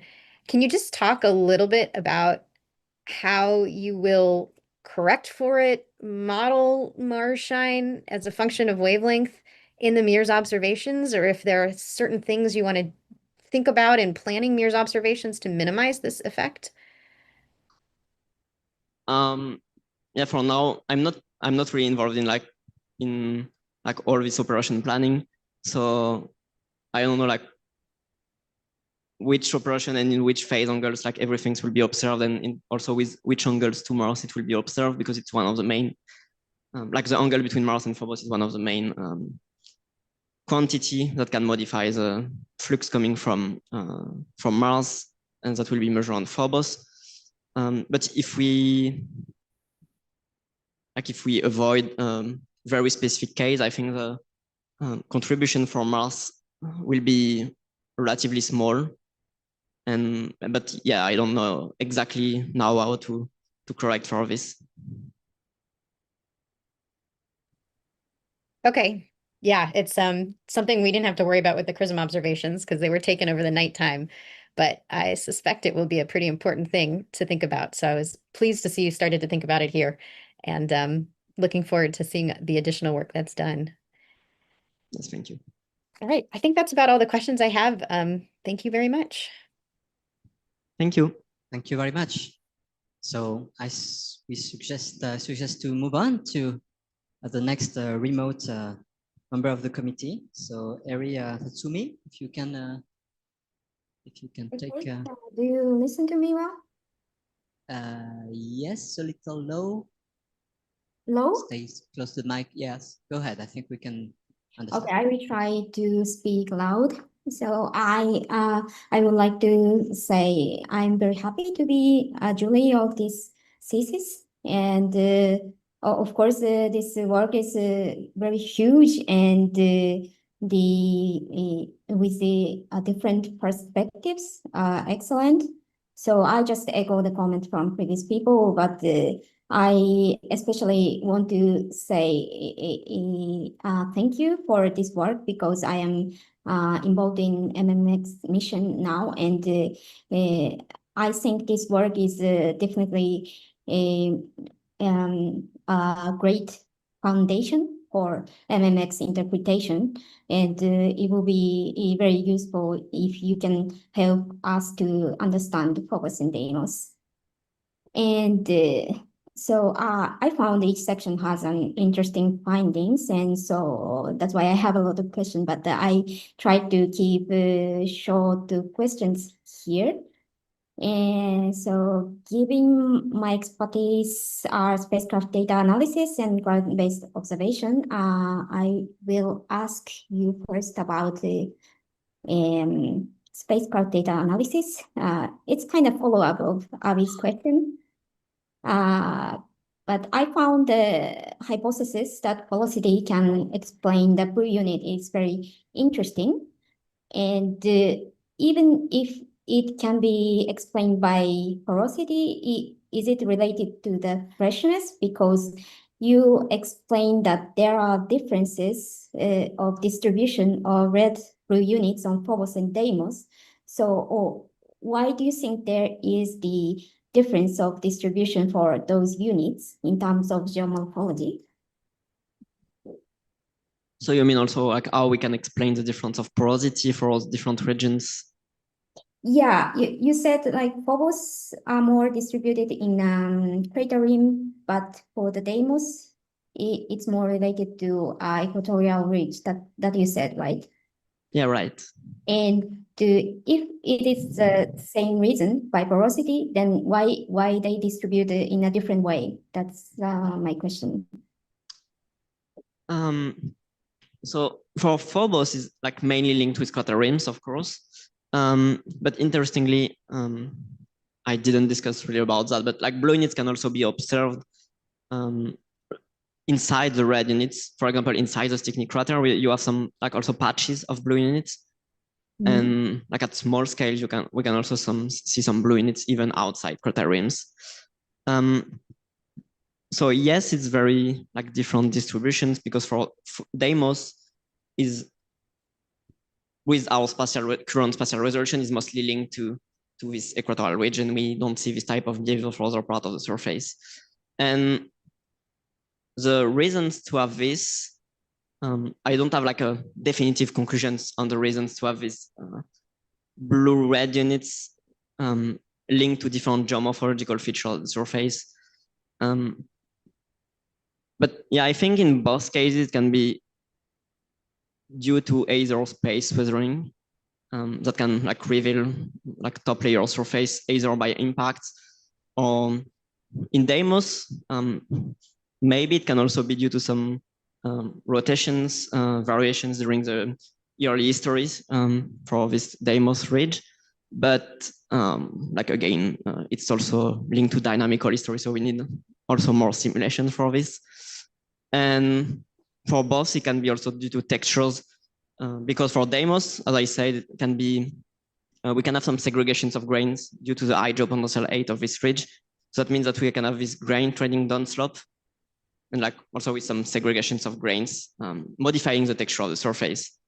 And for Phobos, these textures can be modifying depending on the composition, either by like, if we expect water ice inside, for example, so we can expect to have like water ice sublimation, the same case. But of course, it will work only in the case of the capture asteroids. Or we can also, I think, if I remember well, one papers about experiments also saw that like ejecta of craters may have like a higher porosity. So that can also be one of the reasons to have like these different type of variations. So in addition to that, do you think this porosity can also evolve by time? Or what do you think about that? Yeah, I think porosity can evolve in particular by space weathering processes that can like modifying this porosity, for example, with micrometeorite bombardments. So yes, this can be one of the main mechanisms to explain like and to have modifications of the porosity over time. Mm-hmm. So yeah, so it means porosity can also, how to say, it's not very easy to separate with the space weathering effect, right? Because both are like time evolving processes. Yeah, of course, it can be also very like closely linked, like with space weathering. So yeah, it's very difficult only with spectroscopic properties to like decipher these variations. Mm-hmm. I see. So yeah, okay. Then yeah, my comment is maybe it's good to what can we observe when MMX arrives there? So yeah, and the next question is also related to the blue-red unit. And as Avi said before, you ruled out or you said it's less probable that the M-type or D-types are the parent body if it is a captured asteroid. But I was thinking like P-type, low albedo ones are more consistent with Phobos and Deimos in terms of albedo and density, but you preferred M-type. And as you said, the blue unit can be the fresh material, and if it is more similar to P-type, P-type can be more probable parent body, I thought, but why did you prefer M-type than P-type? I think I agree, maybe it was not clear in my manuscript. I discussed about M-type because like, of course, there are some similarities in terms of spectroscopy, but it's also very difficult to explain like the density, also because M-types are unlikely to be some rubble pile asteroids. So it's very difficult to explain the low density with M-type asteroids. And P-types seems to be like one possible parent body for Phobos and Deimos. And here in this study, I think the main limitations of the comparison with P-type is more like the number of observations. And so that's why like statistically it was closer to M-type asteroids than P-type. But yeah, I really agree that like P-type asteroids can be a very good candidate for Phobos and Deimos. Yeah, so then why did you compare more red units to asteroids than blue unit?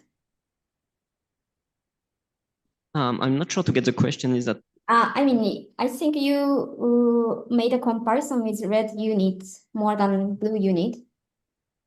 I mean, to be conclude like this is from Z type, right? So I want to know. I think I use also like blue units to, in particular, to compare and to say that this is very similar to M-type and P-type. And then like to see like how we can explain these variations again if it's like close to a blue unit with like M-type like materials or P-type like materials. And like the comparison of Z-type or D-types is of course based on like red unit because it's extremely red units of Phobos, and so it's like extremely also close to D or Z-type asteroids. So I think that was like the main purpose was this. I don't know if it's clear. Okay, yeah. So my last question is about these two hypotheses that you made at last. Like one is giant impact and one is a captured asteroid. But I think during your presentation, you focus more on the captured asteroid and not the a giant impact. And I was wondering what kind of observation or what kind of evidence can rule out this giant impact hypothesis that you are thinking least possible, I guess. but you still want to keep this hypothesis. So I was wondering maybe MMX can somehow rule out this hypothesis if it finds something, or what do you think about what do you expect the MMX found? Yeah, so I think, yeah, of course, like with the existing data, it's very difficult to really rule out between the two hypotheses. But with MMX, I think it will be really possible even from remote sensing observation, but of course, depending on what we found on Phobos and Deimos. But one of the main observables that can give very strong insight into these origins of Phobos and Deimos, maybe, for example, detectability of organic materials that are not really expected for the giant impact hypothesis. So I think this is like one of the main observables for really to rule out this giant impact hypothesis. So do you think it is possible to distinguish organics to carbonate? Yeah, I mean, this is always complicated. And it will really depend on what we will observe, and like if it's like both carbonates and organic rich, it may be difficult to see the like differences between the two absorption features, and to really, because we expect also to have like this relatively faint feature for these two types if present. So yes, it may be difficult, but in any case, sample returns will like probably give the definitive answer. Yeah, and we can do a lot of analysis with sample return. Yeah, I guess it's difficult, especially Mills wavelength resolution is not that high. So, or we need like a combination of Mills and other instruments, for example, MSA or Megane. And then even with remote sensing, maybe we can find evidence for one of these hypotheses. Thank you very much. So I again congratulate for this PhD thesis. And just a comment, I like this figure that you are showing here. I think it should be in the manuscript also. Okay, so thank you very much. Thank you. I will put it in the new version of the manuscript. Thank you very much, Eri. We now come back here, and I let the microphone, Cécile Angoin. Thank you.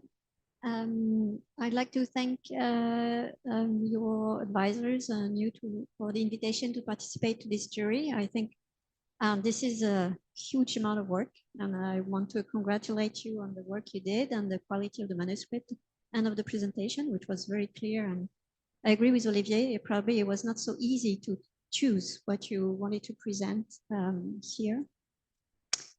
I had a few questions. I'm not a specialist of reflectance spectroscopy, and I'm more a specialist of grains and dust and more infrared. So I'll ask you some biased questions. First, a very naive one. If it would be a giant impact, why wouldn't be the moon spherical like our moon? That's a good question. I think it really depends on like the size of the moon that is created after. And of course, like for the giant impact hypothesis that try to explain like the current orbits and size of Phobos and Deimos, they need like very specific conditions like velocity of the impactors, like angles, and to create these two like irregular shaped bodies that are not spherical because they are very small. So they need to explain like how they can remove some materials from the disk. And yeah, that was not so easy, and you need some like specific conditions for the giant impact to explain this. But there are simulations that can explain the formation of two bodies around the Mars? We have simulations that explain like these formations of exactly two bodies. But yes, again, with some conditions, of course. Okay. Well, I understood that the giant impact is not your favorite hypothesis, so, but What are the constraints you have on the ages of these moons? Do we know how long they were exposed to solar wind or? We don't know exactly, but for example, in the case of the giant impact hypothesis, it will be like in the very early Mars history, like 4.5 billion years ago, like during the formations of Mars. And one of the main hypotheses that have been proposed is that like this giant impact is the impact from the Borealis basins on Mars to have, because you need a very like huge impact to create and these 2 months. Can give you a and capture? in the captures, I don't exactly the time scale, but I think for sure it will be also in the like early solar system history, but I don't remember exactly the time scale. Sorry. Because I think this is one of the parameters you need to take into account for your irradiation experiments, depending on the dose that you want to deposit on the materials, depending on the exposure age of the material. Also because you have like a lot of resurfacing effects, like the age of the surface is not the age, like the real age of the body. So for the irradiation experiment, for example, we like our computation were based on 1 million years irradiations, because this was like typical like age for resurfacing. Okay, due to micrometeorite impacts and this kind of stuff. Yes, yeah. So it was mainly for ion irradiation, but it's a bit higher for micrometeorites. Okay. I have a specific question on slide 29. Could you go back to it? It shows, yeah. So I had just looking at it while you were presenting, you have a pristine spectrum on the left and a pristine spectrum on the right, and they're not the same. So can you explain us why? Yeah, because it was obtained with different instruments. Okay. And different environments. The first on the left, it was obtained at ambient temperatures, ambient pressures, from 0.4 to 3.6 without gap. And on the right, it was obtained in vacuum. So that explains like the differences also for the around 2.7 micron. And it was obtained with 2 different detectors. So that explains why we have a gap between visible and near infrared. Okay, but in the 2.7 region where you have the strong absorption, you have a very different baseline. So this is just an instrumental effect. Because you have also a lot of like absorbed waters for this one, and because it was not in vacuum, you have also like all this like 3 microns. Okay, so it feature that is not in the one on the right because it was in vacuum. Okay.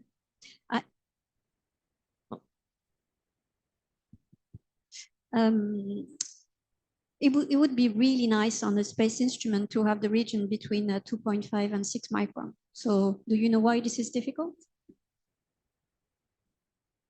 Like, so you mean like the region where you have the CH and the CC and the CO and all the organics. So why can't we have this in the space instrument? I don't know the answer, but maybe you know too. I'm not sure I have it.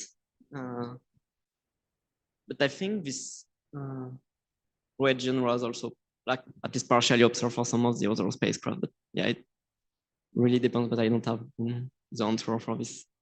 Because when you look at meteorite spectrum in the mid-infrared, this is the regions you are usually looking at. And if you want to give information on the potential links between meteorites, then it's very easy. You can look at the CC and you can see if there's organics. So maybe you can tell me later. It would be nice. But I know it's difficult, but I don't remember what.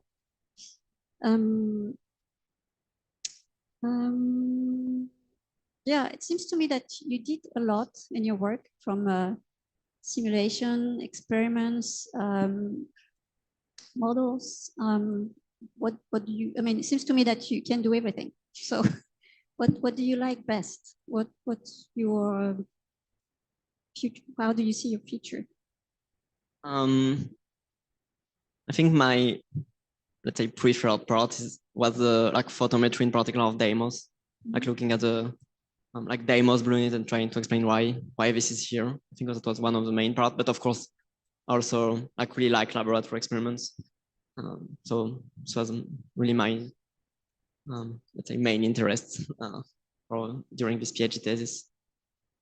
Okay. So I heard that you're going to work on the Hayabusa 2 samples. So are you planning to work on the MMX return samples in the future? I'm like, this is not my main topic. Will not to like work on Hayabusa 2 samples, more like looking at data analysis of like remote sensing data for Hayabusa 2. But of course, I would like to like at least participate to the analysis of MMX samples and so for both samples. I would really like to participate in the future.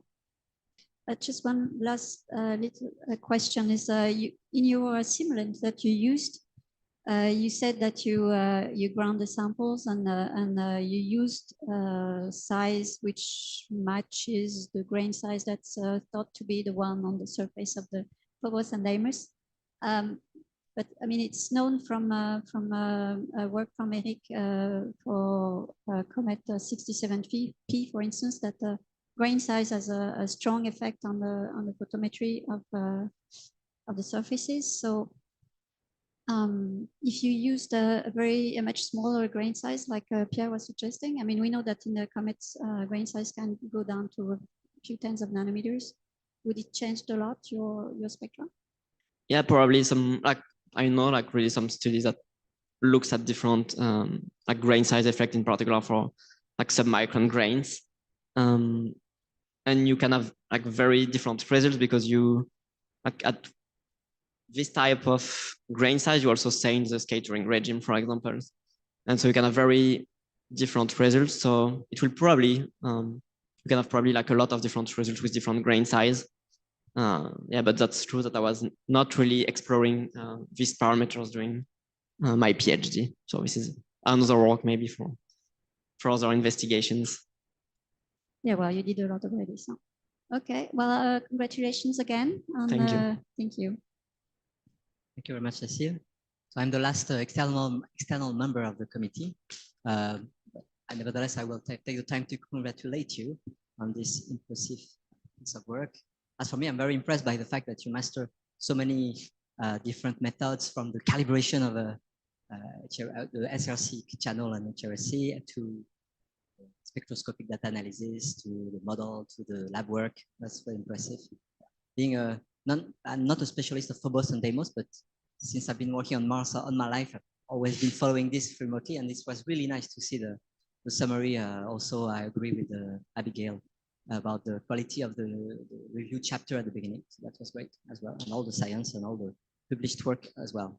So it's already late. I won't ask too many questions. In fact, I think I will ask just one question, just naive and just curious. You discussed the fact that there is a Mars-facing side of Phobos and the opposite side, but since you also mentioned the effect of possible ions, the weathering by ions from Mars, from the exosphere, I'm wondering if you could discuss, maybe it's done already, if you can distinguish a trailing leading hemisphere that really face the different component of the exosphere compared to a trailing hemisphere. Have you looked for that?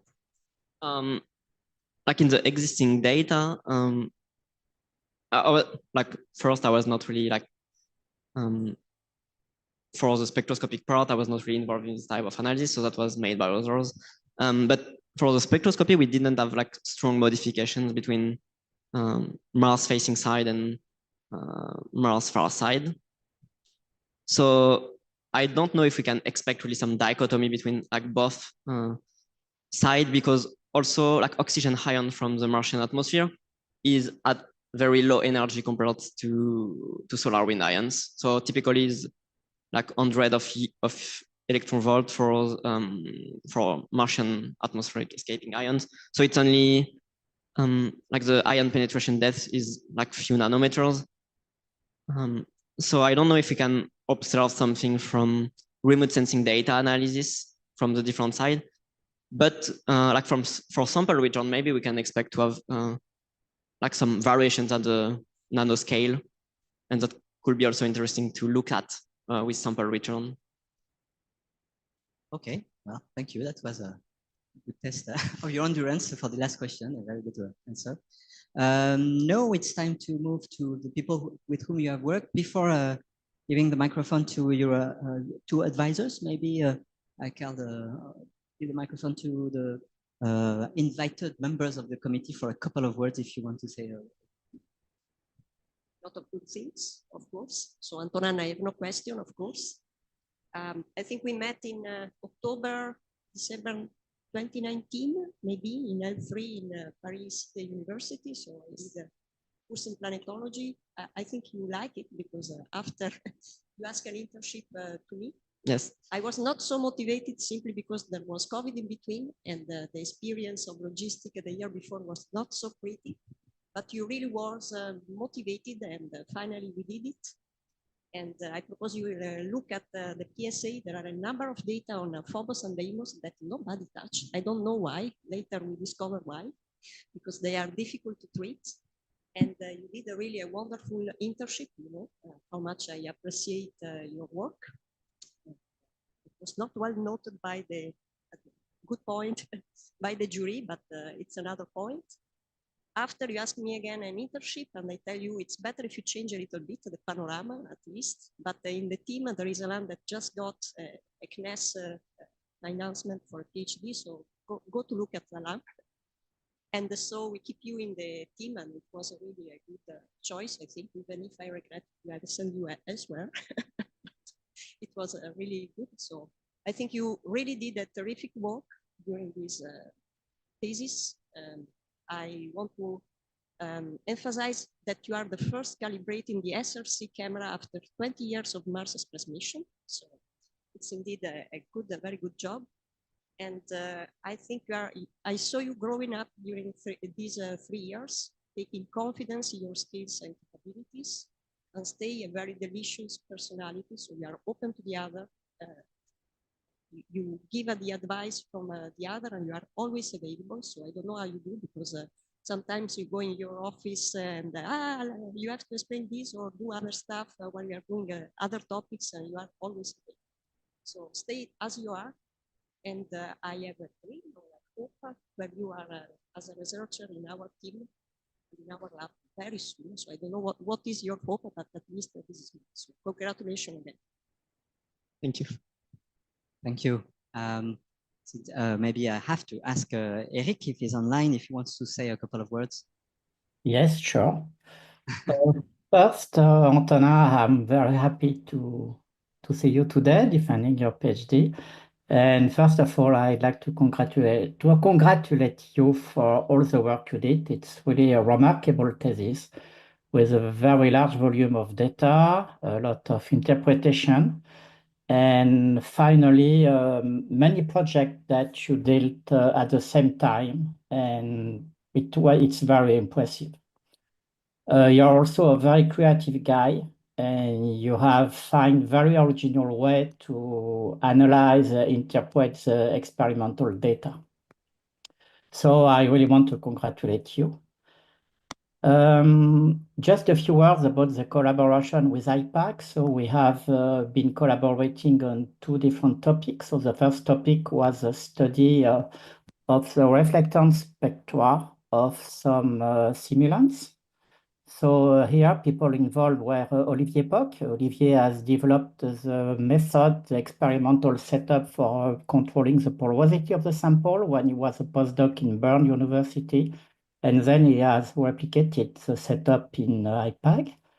Pierre Beck and Audrey Moinjon. So you worked a lot with Audrey. You spent a lot of time in the lab with her for preparing sample, which has a very heavy work. And you need to be very brave and patient, especially for crushing very tiny grains. And the second topic was about irradiation. So we had a lot of discussion about physics of irradiation, and we spent some nights and days in Ganil in Caen in Normandy, also, you need to be very brave to wake up in the middle of the night to launch data collection. Okay, that's all for me. Once again, congratulations. And oh no, just a last word about Simulant. In fact, for the MMX mission, we'll get sample return. So it means that we'll get ground truth. So in fact, that will be a very convenient way to test in fact, the relevancy of the simulants and probably to find new ways to improve them to make them more realistic. So it's only in 7 years. So I hope you will be with us at that time. Thank you, Antonin. Thank you, Eric. Thank you, Eric. Now I give the mic to Thomas Gauthier. Thank you. So Antonin, I want, of course, to join all the members of the jury in the congratulations. That was an extremely impressive PhD to follow every day, every week with you. And I want to thank you for all the work you've done, the way you've done the work, the way you've been in the team. It was truly a pleasure to go through this PhD with you over the last 3 years, and actually a bit more because, as Sonia mentioned, we had the chance to have you as a master's student following a very, very strong recommendation. And I think we're very happy we went that way. And very early on, you demonstrated very impressive maturity. And what's even more impressive is that you kept growing during your PhD to get to the point where you are fully autonomous, and you were fully autonomous for a huge part of your PhD. Just so people know, for most of the projects Antonin presented today, he more often than not came to us with the ideas, or came to us with a proposal to submit to Ganil to go do irrigation, or ideas for interpretation of data. Or even once he came to us with a paper and was almost shy about it, and came to see Alain and me with something like, oh, by the way, there's something I didn't mention to you, but over the past 6 months I've been working, but don't worry, I agree with some of it. Would be extremely happy to have you as a colleague in the future. And in fact, you already are a colleague in the team in the way you take part in the scientific work. And please keep being like you are. Very pleasant to work with, very curious, keep this curiosity. And I wish you the best for your future postdoc at JAXA. Hope you take some vacation before that. We're very happy to chat. Thank you. Thank you. And the final word is for Alain Doré-Soundiram, your other advisor. Thank you. So I will speak in French. Je pense que je dois apporter un peu de contexte à cette thèse. On ne voit que la partie émergée. Je pense que la famille aussi a envie de savoir ce qui s'est passé autour de ces 3 ans, puisque ce qu'elle a vu ici. Donc effectivement, je rejoins un petit collègue Thomas. Je veux dire qu'on a été très impressionné par le travail, la force de travail. On t'a vu grandir, effectivement, depuis la M1 au labo. Tu as une histoire d'amour avec Phobos. Tu as commencé en M1. Maintenant, tu vas un peu élargir ton spectre. Mais c'est vrai qu'on t'a vu grandir, gagner en maturité. Et là, tu es la force tranquille. Tu as accumulé des compétences et ma foi, tu as démontré un peu sur cette thèse qui est pluridisciplinaire, où tu as pu maîtriser les aspects de modélisation, de simulation, d'étalonnage d'instruments spatiaux. Tu as pu mener des collaborations au début à l'idée, mais après tu as su toi-même faire des proposals, collaborer avec les gens de Grenoble, de Centrale Supélec. Ça, c'est quelque chose que tu as mené toi-même. Tu as aussi donné dans des conférences grand public. Et il faut souligner aussi que, en plus de ce travail de recherche, tu as une partie enseignement dont tu n'as pas parlé, qui prend du temps et dans lequel tu as aussi excellé. Donc tout ça, c'est à mettre en regard par rapport à tout ce que tu as produit.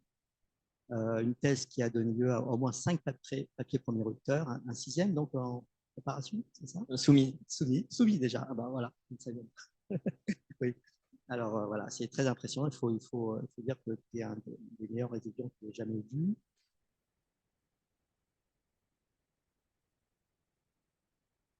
Et aussi rare. Et chose à souligner, tu termines 3 mois avant la fin de ta thèse officielle. C'est quelque chose quand même d'assez inédit. Une petite anecdote, peut-être que peu de gens le savent, tu es un membre très actif du club de jeux de société que j'ai fondé il y a quelques années. J'y vais de moins en moins, mais j'ai l'occasion de jouer avec toi. On a un jeu qui s'appelle Terraforming Mars et j'ai plaisir à penser que peut-être que tu as eu de bonnes idées inspiratrices en y jouant. Donc, j'espère que tu fais partie d'un membre éminent déjà de la communauté de paléontologie et on mise beaucoup sur toi pour que tu rejoignes cette grande communauté pour ta future carrière. Mais en attendant, prends du plaisir à l'Ajaxa, au Japon, et puis reviens-nous vite. Merci. Merci Alain. Très bien, merci beaucoup. Nous allons, le jury va maintenant délibérer. Et puis, je crois que nous restons, nous, dans cette salle. Donc, je vous invite à prendre un petit peu l'air frais. Et nous nous retrouvons ici dans quelques minutes pour le